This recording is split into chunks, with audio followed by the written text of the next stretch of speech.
अब जान लें कि आमीन जो अरबी ज़बान से का है लफ्ज़ है, हम लोग उसको इस्तेमाल करते हैं तो हम लोग यही जानते हैं कि यह अरबी ज़बान का लफ्ज़ है, लेकिन असल में ये इब्रानी ज़बान का लफ्ज़ है। अस्सलामु अलैकुम। आज की वीडियो थोड़ी अलग है। आज की वीडियो में मैं आपको बताने जा रहा हूँ लफ्ज़ आमीन का क्या मतलब है। हम लोग जब दुआ मांगते हैं तो दुआ मांगने के साथ साथ हम लोग बोलते भी रहते हैं आमीन। या अल्लाह हमें सीधे रास्ते पे चला, आमीन। या अल्लाह हमें रिज़्क़ अता फरमा, आमीन, वग़ैरह वग़ैरह। ये आमीन है क्या चीज़, कहाँ से बना, मादा क्या है, आज की वीडियो में मैं आपको यही सब बताने जा रहा हूँ। तो चलिए हम वीडियो शुरू करते हैं।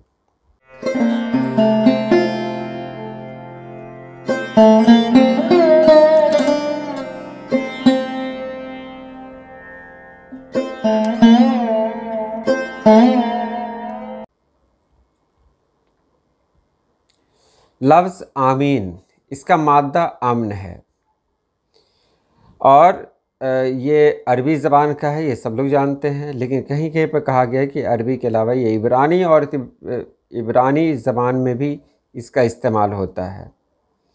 हम सभी पर जाएंगे। इब्रानी है और भी बहुत सारी ज़बानें हैं, कहाँ कहाँ ये बोला जाता है ये लफ्ज़, ये सब हम लोग जानेंगे।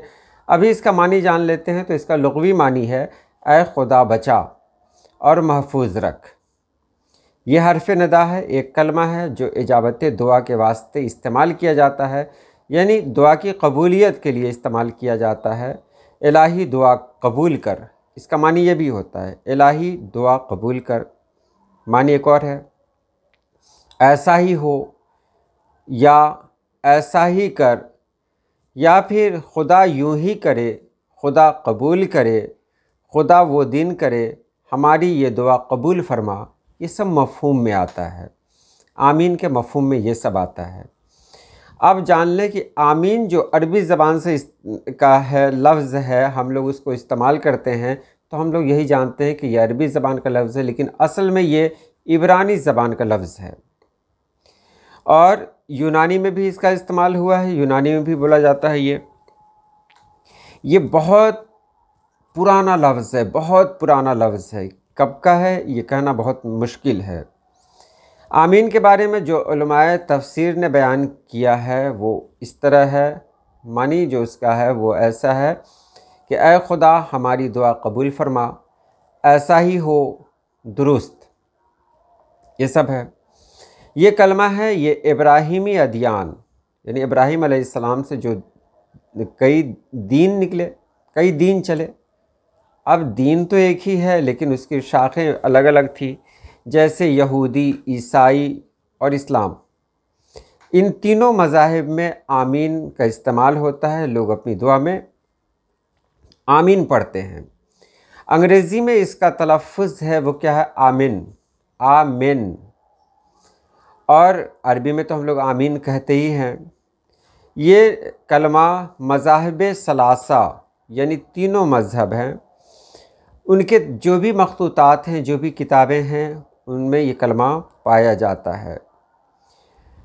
यहूदी शरीयत का पैरोकार एक यहूदी कलमे को मुख्तलिफ़ इबादात और तनाजुर में अदा करता है।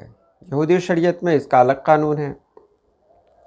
ईसाइयत में इबादत और मुनाजात के बाद अदा किया जाता है और दुआए रब्बानी के बाद कहा जाता है। हमारे यहाँ मुसलमान इसको जब दुआ करते हैं तो दुआ के वक्त इसका इस्तेमाल करते हैं। सूरह फातिहा में भी इसका इस्तेमाल होता है। जब सूरह फातिहा लोग इमाम साहब पढ़ते हैं तो जब वो ख़त्म करते हैं तो आमीन लफ्ज़ का इस्तेमाल किया जाता है।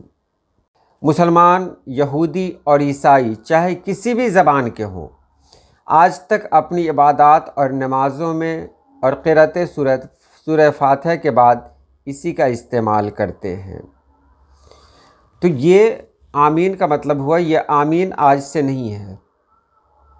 और मैंने कहा कि ये इब्रानी ज़बान का लफ्ज़ है और बहुत ज़माने से इस्तेमाल किया जा रहा है, ख़ास तौर से इन तीनों मज़ाहिब में, यहूदियत, ईसाइयत और इस्लाम, तीनों में इसका इस्तेमाल बहुत ज़्यादा हो रहा है। यही मतलब हुआ आमीन का। उम्मीद है आपने समझ लिया होगा। तो आज के लिए इतना ही। अल्लाह पाक आप सभी लोगों को खुश रखे, आबाद रखे। अल्लाह हाफिज़।